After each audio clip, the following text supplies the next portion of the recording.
Pengembangan kurikulum. Pengembangan kurikulum adalah proses yang terstruktur dan berkelanjutan dalam merancang, merencanakan, dan memperbarui kurikulum pendidikan untuk memastikan bahwa materi ajar yang diberikan relevan, efektif, dan sesuai dengan perkembangan kebutuhan peserta didik, masyarakat, dan dunia kerja. Kurikulum berfungsi sebagai pedoman yang mengarahkan kegiatan pembelajaran dan menghubungkan berbagai komponen dalam pendidikan, seperti tujuan, materi, metode, dan evaluasi.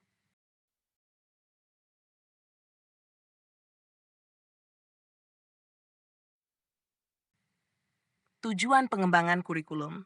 Satu, menyesuaikan dengan perkembangan ilmu pengetahuan dan teknologi, mengadaptasi kurikulum agar sesuai dengan kemajuan ilmu pengetahuan dan teknologi yang terus berkembang. Dua, meningkatkan relevansi pembelajaran, menyusun kurikulum yang relevan dengan kebutuhan dunia kerja dan tantangan sosial yang dihadapi peserta didik. Tiga, memenuhi kebutuhan peserta didik, menyusun kurikulum yang memperhatikan keberagaman kebutuhan dan karakteristik peserta didik. Empat, menjamin kualitas pendidikan, mengembangkan kurikulum untuk menghasilkan lulusan yang kompeten, berakhlak mulia, dan siap bersaing di tingkat global. 5. Mendorong pembelajaran berkelanjutan, menyusun kurikulum yang memungkinkan peserta didik untuk terus belajar sepanjang hayat.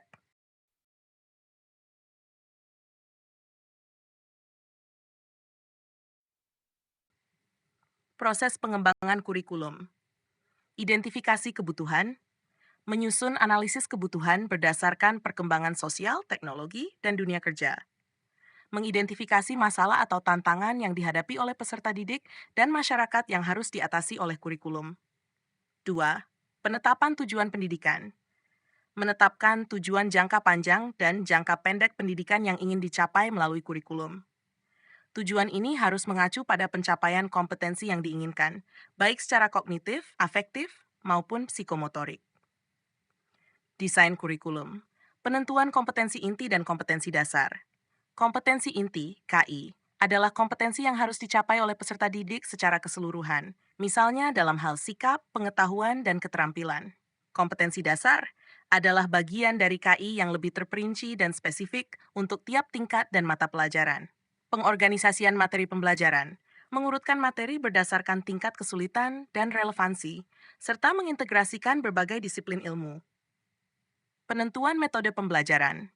Memilih metode yang sesuai dengan tujuan pembelajaran, seperti pembelajaran berbasis proyek, diskusi, eksperimen, atau simulasi.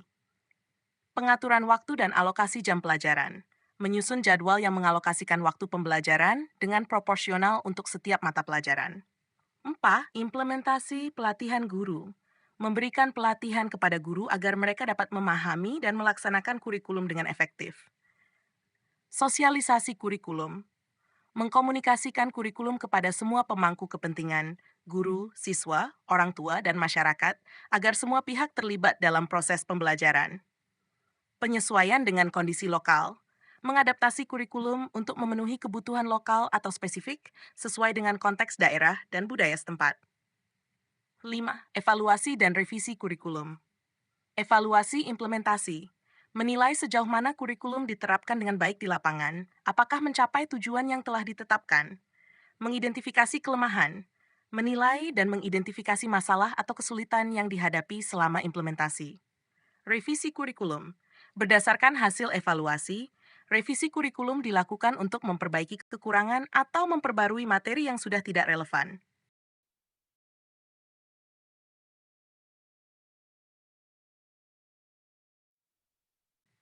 Faktor yang mempengaruhi pengembangan kurikulum. Satu, kebutuhan sosial dan ekonomi. Kurikulum perlu disesuaikan dengan kebutuhan pasar kerja, kondisi sosial, dan perubahan yang terjadi dalam masyarakat. Dua, perkembangan ilmu pengetahuan dan teknologi. Kemajuan teknologi dan ilmu pengetahuan mempengaruhi cara belajar, bahan ajar, dan kompetensi yang harus dimiliki oleh peserta didik. Perubahan dalam sistem pendidikan. Kebijakan pendidikan yang berubah, seperti kurikulum nasional atau standar akreditasi, mempengaruhi desain kurikulum. 4. Karakteristik peserta didik. Kurikulum harus memperhatikan perbedaan dalam kemampuan, gaya belajar, dan minat peserta didik. 5. Keterlibatan pemangku kepentingan, Pengembangan kurikulum perlu melibatkan berbagai pihak seperti guru, orang tua, masyarakat, dan ahli pendidikan untuk mendapatkan masukan yang konstruktif.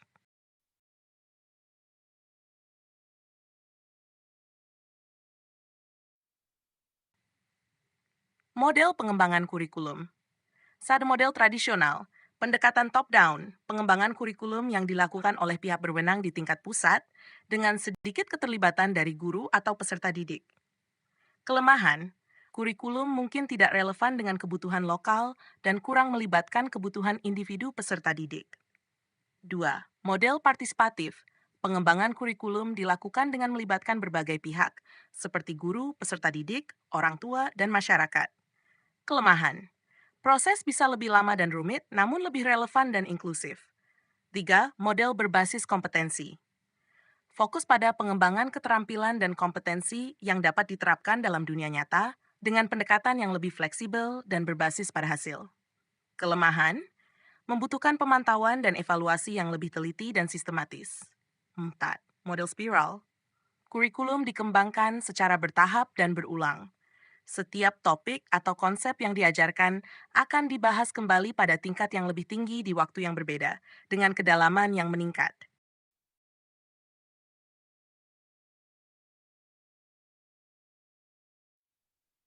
Komponen kurikulum yang harus diperhatikan. Tujuan pembelajaran, menetapkan apa yang ingin dicapai oleh peserta didik setelah mengikuti proses pembelajaran. 2. Materi pembelajaran menyusun dan memilih materi yang relevan dan sesuai dengan perkembangan kebutuhan peserta didik dan masyarakat.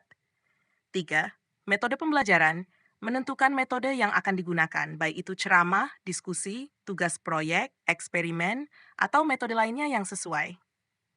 Penilaian dan evaluasi, menyusun metode penilaian untuk mengukur keberhasilan peserta didik dalam mencapai sumber daya ditetapkan.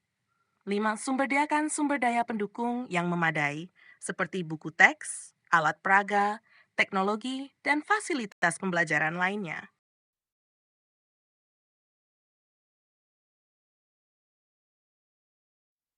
Tantangan dalam pengembangan kurikulum tentu kesulitan menyesuaikan dengan perubahan cepat. Dunia pendidikan harus dapat menyesuaikan kurikulum dengan perubahan yang sangat cepat dalam teknologi dan kebutuhan pasar kerja. 2. Keterbatasan sumber daya. Pengembangan dan implementasi kurikulum yang baik memerlukan sumber daya yang cukup, baik dari segi anggaran, pelatihan guru, maupun fasilitas pendidikan. 3. Keterbatasan waktu. Proses pengembangan dan penerapan kurikulum yang ideal memerlukan waktu yang panjang. Sedangkan perubahan cepat dalam pendidikan seringkali menuntut adaptasi yang lebih cepat. 4. Perbedaan antara tujuan kurikulum dan realitas di lapangan. Terkadang ada perbedaan antara apa yang diinginkan oleh pembuat kebijakan kurikulum dan kenyataan di lapangan, seperti perbedaan di kelas atau dalam konteks lokal.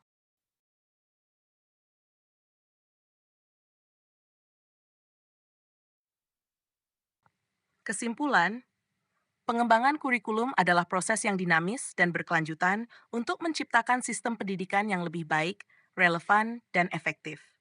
Kurikulum yang baik harus responsif terhadap perubahan zaman, kebutuhan peserta didik, serta perkembangan teknologi dan dunia kerja. Dengan pendekatan yang tepat, pengembangan kurikulum dapat membantu mempersiapkan peserta didik untuk tantangan global dan memastikan pendidikan yang berkualitas tinggi.